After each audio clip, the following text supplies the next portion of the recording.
and welcome to the Debrief. This is Carolina Journal's weekly recap of everything happening in the world of public policy and state politics. I'm Donna King. I'm the editor-in-chief of the Carolina Journal, and joining us here on the couches this week, we have our CJ team.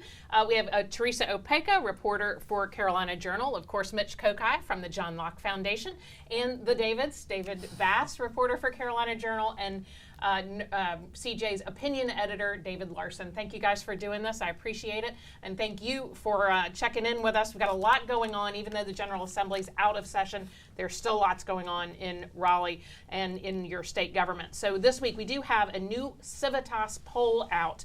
We're going to be talking about voter ID, a bunch of other things that folks are focused on. We have a new state auditor, lots going on. Let's go to that poll.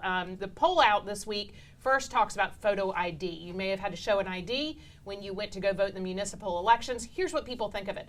About 56% of people say that they strongly agree. Really, when you start going into somewhat and strongly, well over 60% of North Carolinians polled feel like photo ID did not make it harder for them to vote. They feel like it went pretty smoothly. And in another question in the same poll, about 95% said that they did have a form of photo ID. So anticipate that for 2024. There was some more polling in this one. We were talking a little bit about open records requests and holiday pricing. So let's look here at holiday prices. Are you going to spend less on gifts this year because of inflation?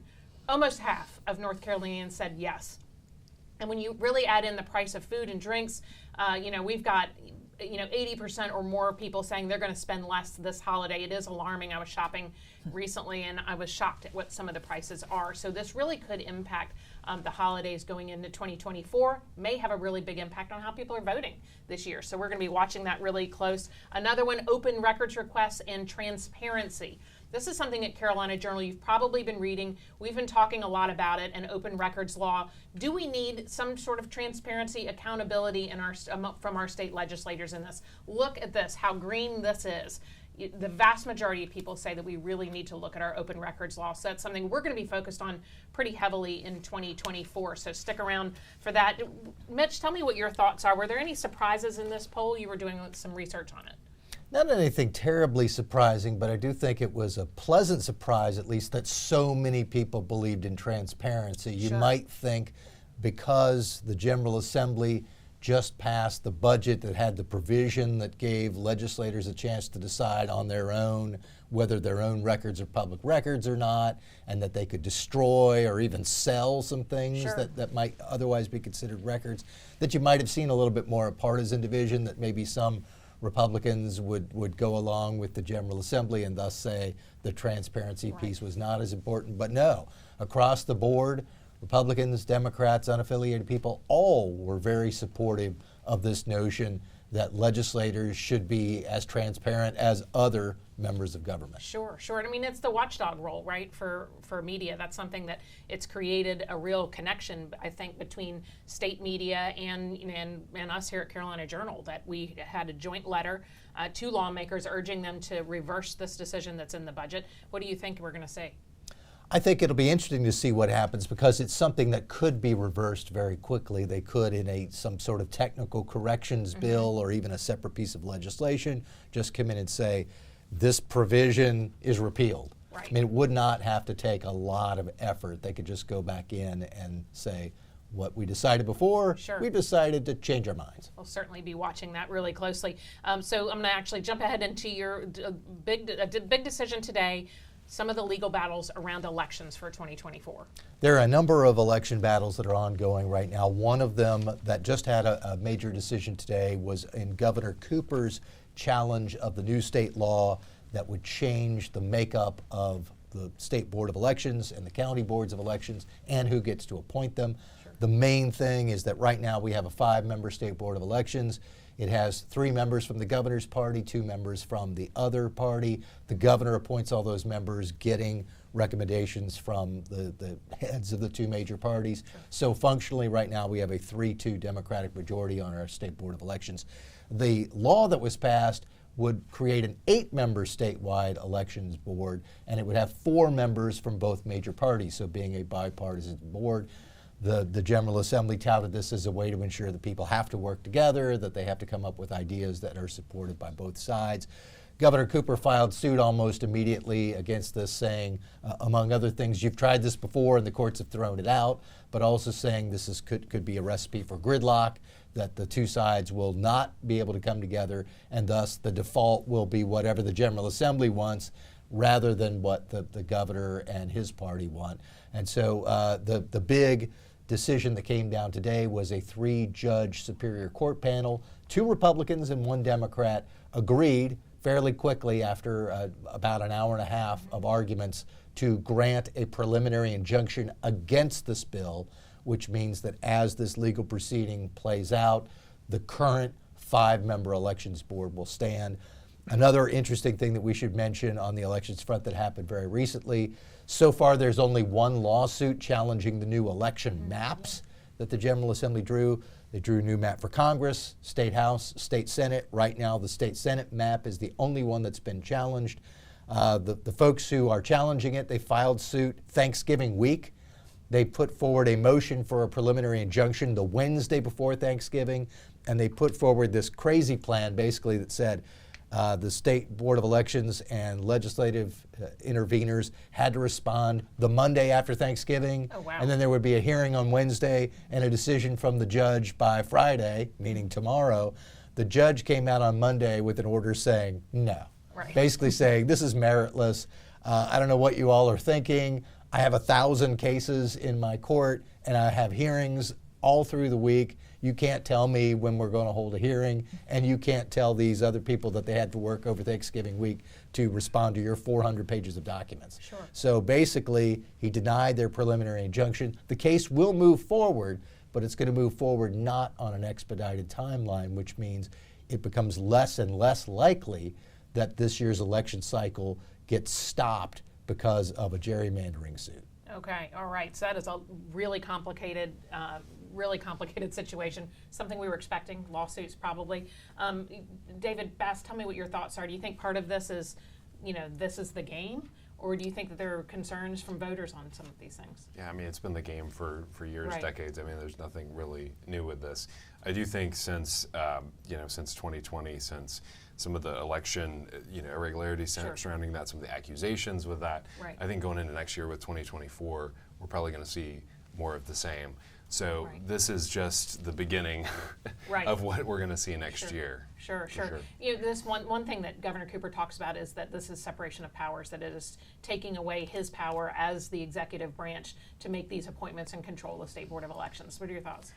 I think there's something to that. Andy Jackson, who's with Sure. the John Locke Foundation, spoke when that bill was being argued or discussed, and he made that point that constitutionally, I believe it's there is something to that the legislature would be taking that appointing rights away from the governor. So I do think that's notable. There was 2 Republicans and 1 Democrat. That Sure. a lot of times there's a lot of partisanship accused among judges, but you can see if there's a lot of the Republicans judges are originalists, and so often they'll break with what people might think a partisan judge would when they see, well, this is something that the governor has a right to make these appointments. Sure. So it might be back to the drawing board. Yeah. Yeah. Looks like that. So yeah, that's Sure. Is this the first time they've, attempted to rewrite how these appointment powers for the State Board of Elections work? No, they've tried Okay. it in the past. In fact, one of the arguments from Governor Cooper's legal team is, look, you've tried this before and the courts have shot it down. Right. They even put this idea of changing the State Board of Elections on the ballot for voters, and voters didn't vote for it either. Okay. So I think that's one of the things on Cooper's side of the ledger. The other thing, and David mentioned that this was a group of 2 Republicans and 1 Democrat judge, and they didn't spend a lot of time back in the back room talking about this. They basically heard a little over an hour of arguments, and they said, okay, we're going to take a quick break. They took a quick break. After only a few minutes, they came back and they said, okay, unanimous, preliminary injunction. So they didn't have a lot to debate about this. They were pretty clear that they thought Cooper had the better argument. Very interesting. All right, well, it was all leading up to 2024. You had a great article on CarolinaJournal.com about Gen Z and 2024. I've got a couple of those at home. Lots of other people do. Tell me, where are they politically? What can we expect? Yeah, it's really interesting. So they're Generation Z is kind of the new kids on the block. They're generally Not that they know what that means. Right. Yeah. Exactly. Yeah. Showing my age with that, but so they're generally the cohort is generally 10 years old to about 26. So the latter half of it with the 2024 election will be eligible So to born vote. 97, 98-ish? 97, 97, 98 to kind of maybe 2012-ish range. Okay. So a lot of them were able to vote in 2020. Of course, that was an odd election with COVID and everything. Sure. So this will be, I think, the first big presidential election that they'll actually ostensibly be able to go to the polls and all that sort of thing. So I was very interested just to see, ask the question, how much impact will this generation We've got some fast facts have? about them. It really is interesting. Look at that. 8 million have reached voting age since the 2022 midterms. That's a lot of voters. That could really shape it. 45% is of the electorate in 2024. That's crazy.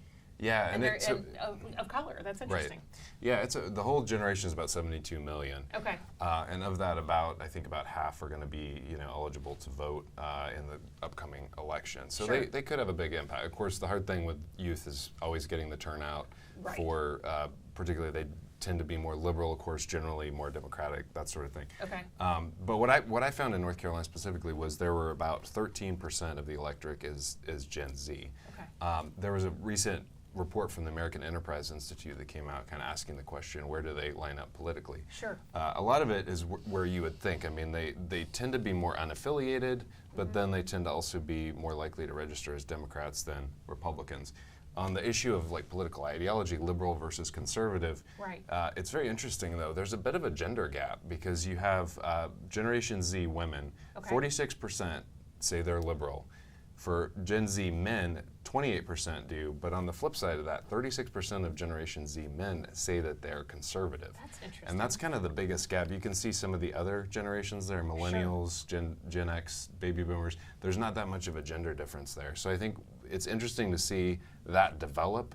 Right. Could some of it have to do with the last few years of the rise of Donald Trump, all the Me Too move, all these sorts of things? There's more gender conflict going on. So to see that happen, it'll be interesting to see how it plays out in the coming years. But I think it is remarkable that there's that gap in this generation that you'd think, oh, they're liberal, but then you have this sizable percentage that tend to be more conservative, at least identifying that way. Very interesting. So. What caught your attention in this? Yeah, I do wonder when you're looking at the different generations, some of that changes over time. So, they're the youngest generation, so the fact that they have such high, it was like 20-something% of later generations women are liberal, and then 46%, so that seems much higher. Sure. And then the men are lower, but you look at, over time, those who start off more on the left tend to get more conservative.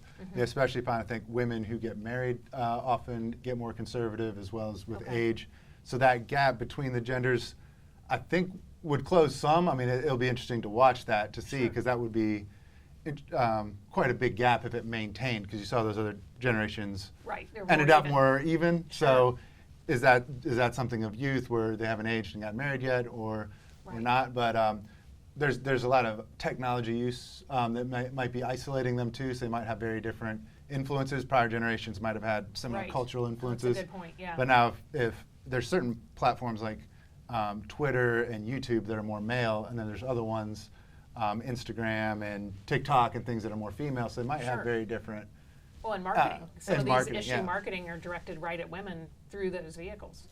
Yeah, and so there could be more of a permanent gap. I mean, that would just be an interesting thing to watch, because I don't think that would be very healthy for the country if there's sort of permanent. Men seem to be pretty consistent across those generations. They seem to be, and I mean that is a stereotype that men tend to lean right overall in the electorate, and women do tend to lean left. So that part's not that surprising. Sure. One other interesting thing too is if it is a rematch next year of President Biden, who will be 81, and then Donald Trump, who's in his late 70s. Another aspect is, it's hard to get the youth vote out anyway, but especially for some of these very old candidates. If it was like a character more like an Obama, younger, you might see that excitement. But with this generation, are they going to turn out for someone like a Biden who might not Right. be quite as this exciting figurehead. Sure, that they Bill would Clinton look brought for. out the younger vote, the first rounds when I guess we were voting early. What are your thoughts on this? Oh, yeah, please, go ahead. I was just going to say Uh-huh. one example of what David Bass was just talking about was Joe Biden trying to connect with younger voters and getting Britney Spears and Taylor Swift confused.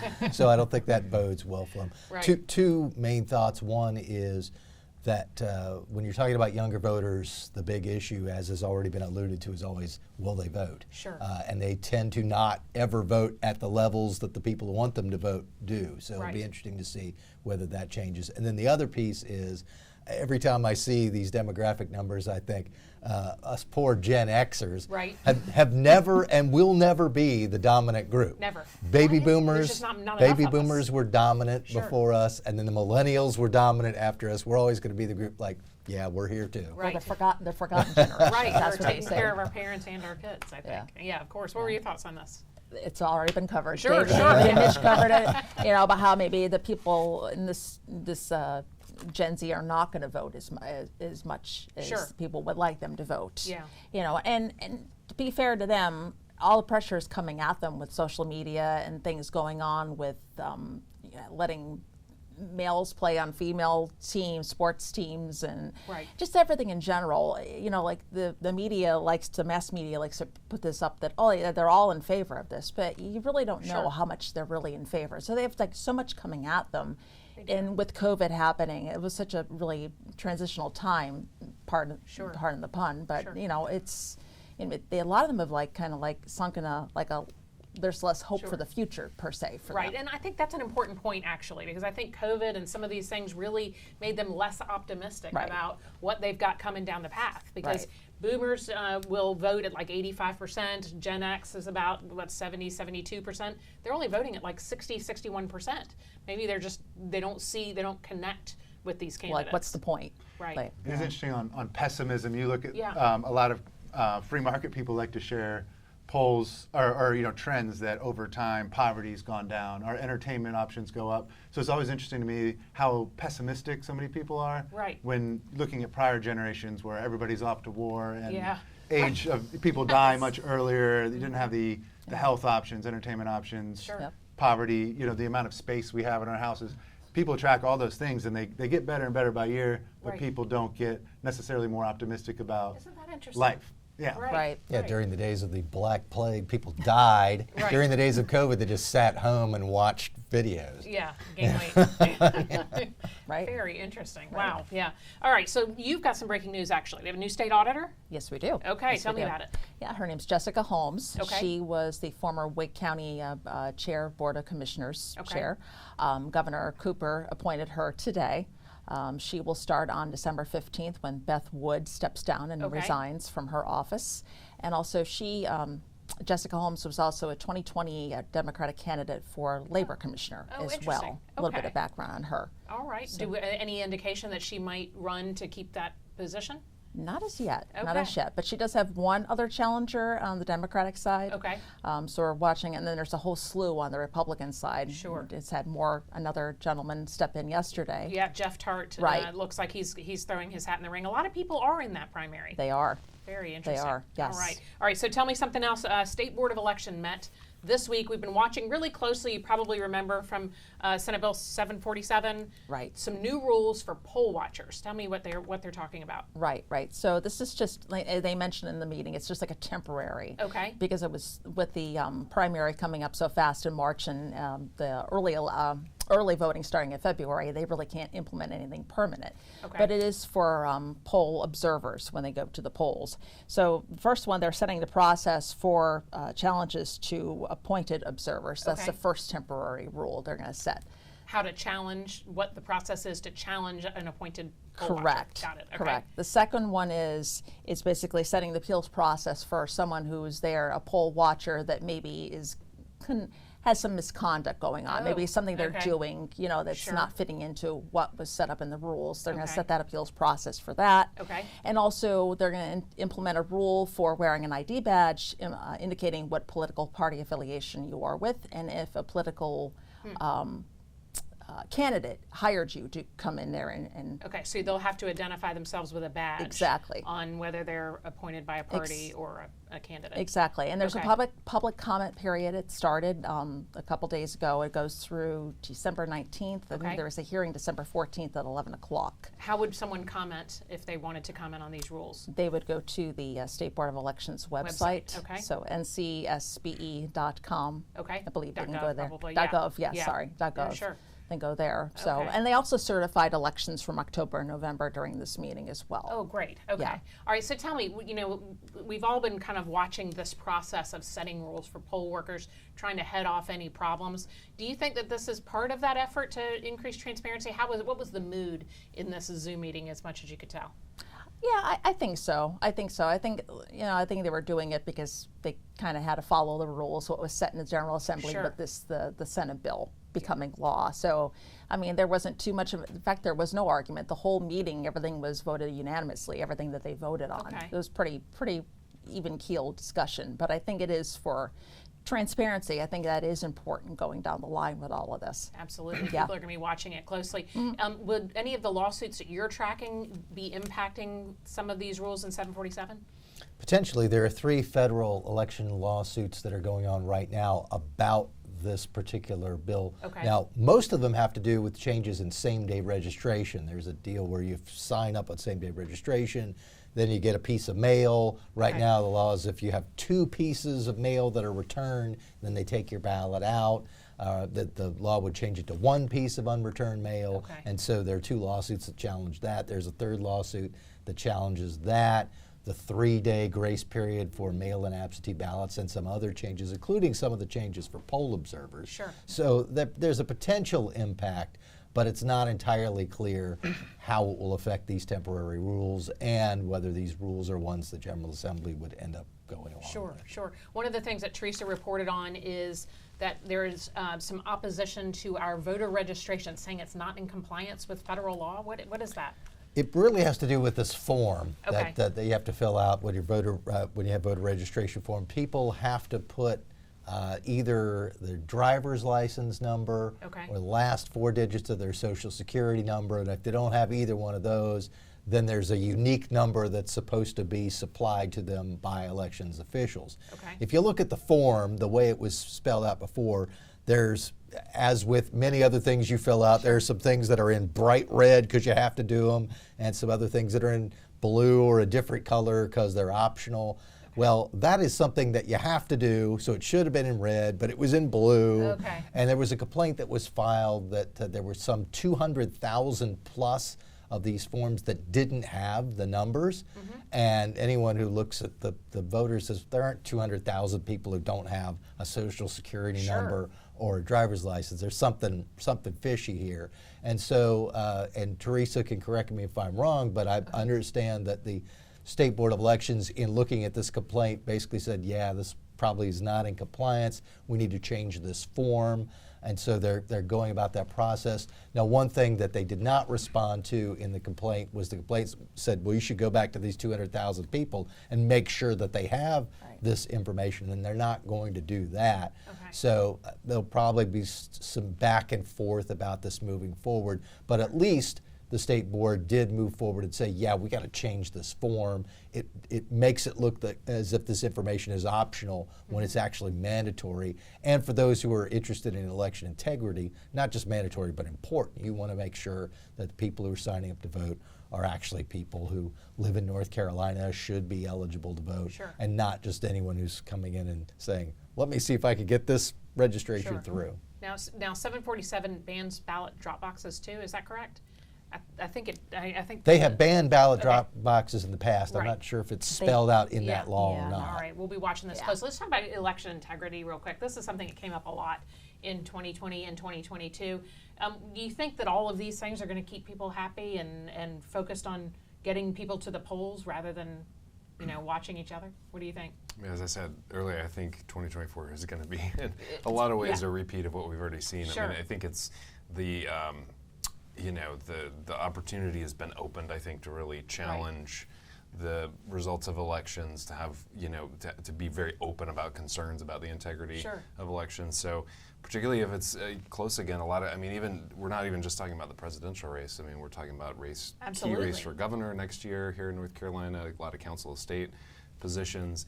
There's a lot of opportunity to have a lot of issues with different things and raise questions Of course, about. there's a lot at stake, a lot of power transferring in this election potentially. And there were some you mentioned that there were some that were decided by a coin toss. Yeah. In 2022. In Coin toss or pulling a municipal? name out of a hat. Pulling which a name out of a I was hat. just amazed at that. Really, in this past municipal election. Yes. Wow. Yeah. So your vote counts. It absolutely definitely every counts. vote counts. What do you think?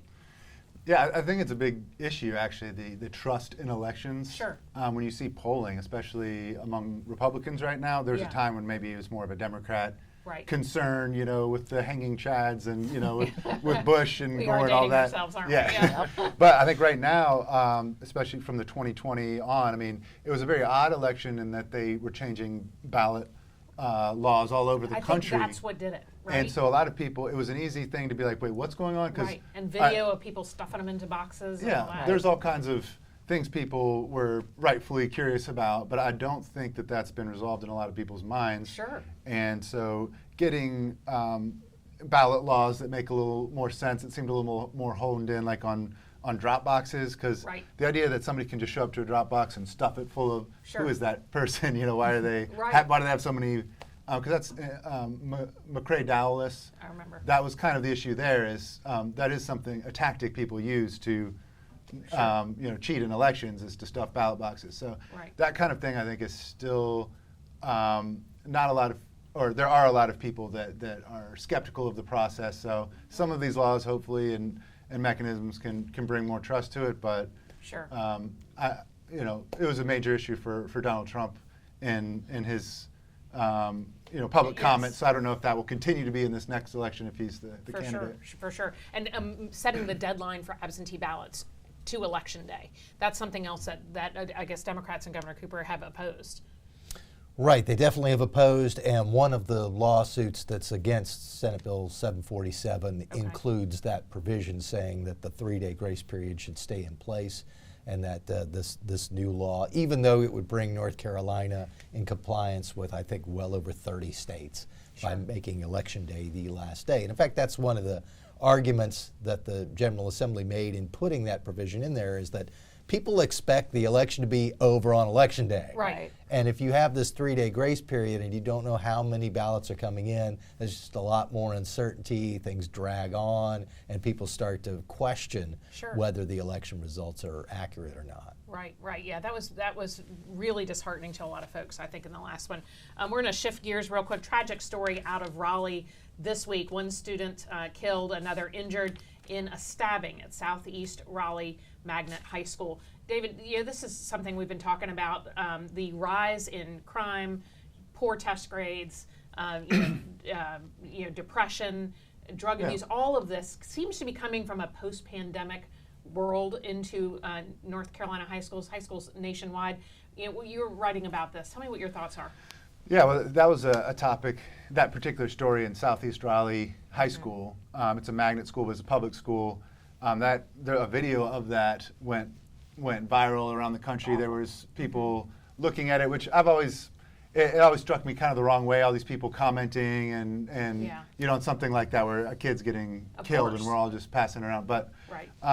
so it apparently was one student who felt unsafe, and his mother had actually reached out and said, there are other students that are planning on attacking him, and administrators apparently didn't act quickly enough. Sure. I don't want to prejudge that. Maybe that's not totally correct, but the students did attack that student, but that student had prepared himself with a knife and killed one of the students that attacked him and injured another.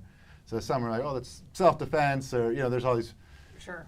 people debating that, Well, but I'm sure that will it's, be debated in court too. but yeah, it was a tragic circumstance, but also, a couple days later, there was a gun found in Rocky Mount High School. One student brought a gun. This week.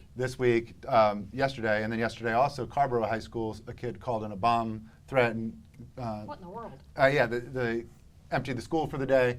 So that's all part of, David Bass had a story earlier that was apparently since the pandemic, violent incidents at schools have gone up 24% in public schools in North Carolina.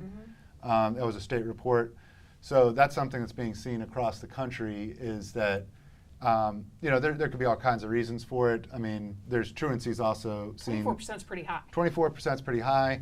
And the teachers resigning, that's also going up. Sure. And I don't know if they have This was really interesting when you brought this up. a chart on that, but I thought it was interesting that Chalkboard Review, they asked 615 teachers across Okay. six different states, teachers that had resigned, why Right. did you resign? By Look at far, the number one answer was because of student behavior. Sure. So that's kind of concerning, I guess, just that there is that much of a rise. I think some of it, there's kind of a social media culture too, like you Sure. saw with this incident. A lot of kids were filming it and laughing Right. as somebody's being stabbed and dying, and they're all just making, Sure. and it's kind of just, there's sort of a gamification to Yeah. everything almost. But Right. I was just trying to think, I guess in the column, I'm just going to think of is something, John Locke Foundation's big on school choice, and I do think that's Sure. a good answer to a lot of things. If this could be another area, student behavior getting out of control, teachers having enough and Sure. stepping away. Sure.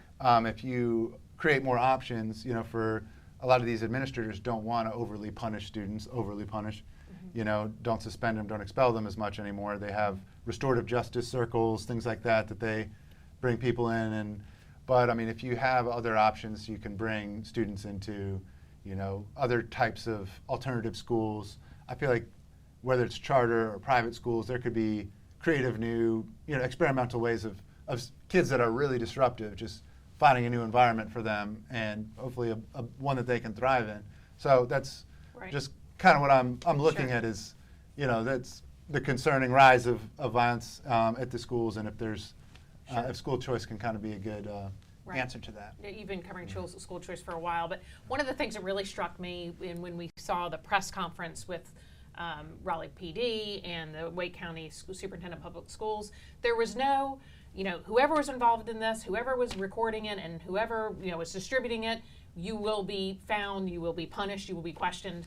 It was a lot of like thoughts and prayers. It wasn't.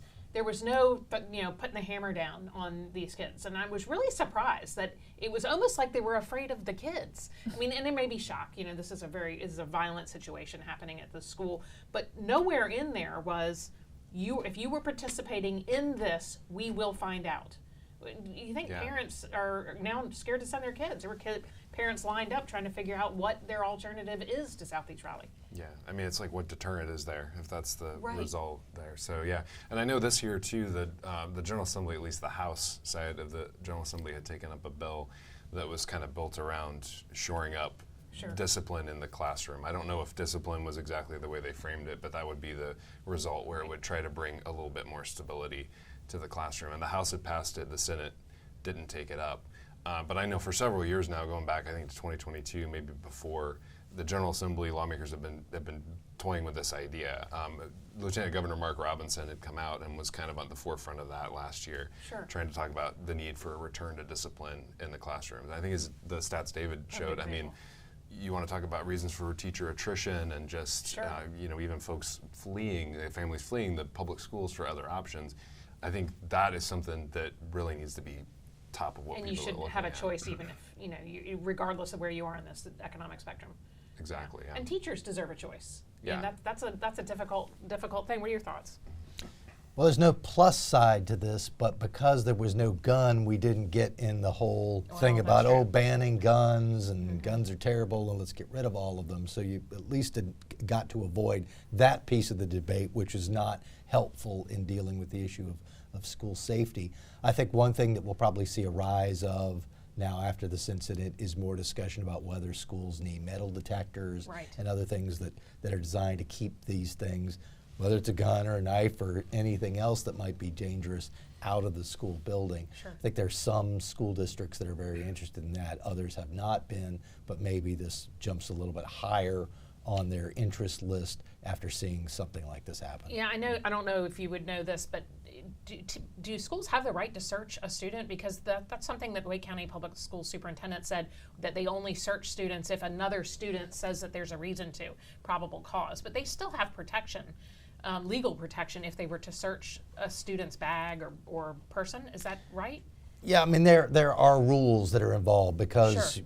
over the years there have been many instances where a student gets searched, doesn't think he or she should have been searched, sues, Okay. and so a court will say, well, this is okay, this is not. I think in general, schools have a right to search what students have on them, but there are limits to that. I mean, Okay. you're not going to let a principal or a teacher say, okay, strip down and we're going to make sure you don't have a weapon. Okay. There are going to be limits to that. But it's probably something that is different from jurisdiction to jurisdiction based on what courts have said. Oh, interesting. Yeah. All right. Well, good. Anything else you want to add to this? Yeah, I guess there's also just the family aspect that even if you do, secure the school, a lot of this had spilled over from fights that had happened off campus. Oh, so initially that mob of kids had come to the perpetrator who stabbed, they had come to his house and beat up his sister and his mom, Oh my according to gosh. them. What? And so the mom, that's why she called and said, watch out. Yeah. He had defended us when they came to our house.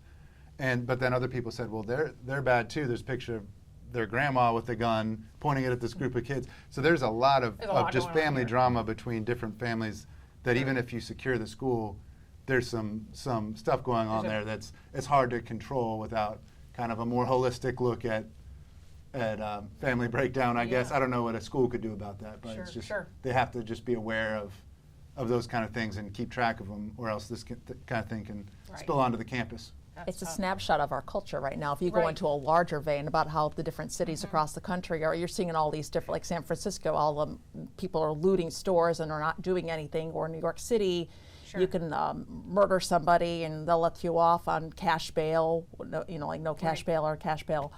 It's just a snapshot, and it's trickling down to what we're seeing in schools right now. Like when we were going to school, you'd be afraid of a teacher. Oh, of Now course. it's the exact opposite. Yeah. So yeah. it's just it's sad that we're at this point, but yeah, children and parents and teachers definitely Sure. need a choice. Sure. Yeah, the football coaches used to patrol the hallways. I remember that. Yeah, of course. Just to be careful there, the pictures of the grandma with the gun, it was some of those people on social media. Sure. I'm not 100% sure of that course, that's. of So course. it's saying, somebody saying, I'm this person's cousin and here's his grandma with the gun. Right, right. And all these people sharing it. We don't know. I don't know 100%, but these are things that are other reporters are retweeting, so I assume there might be. Right. Yeah, we're getting Some way, truth to it, down in yeah. the weeds, of course. I just don't want to. We'll be following Yeah. it pretty closely, and thank you so much for joining us here on the Debrief. We'll see you next week.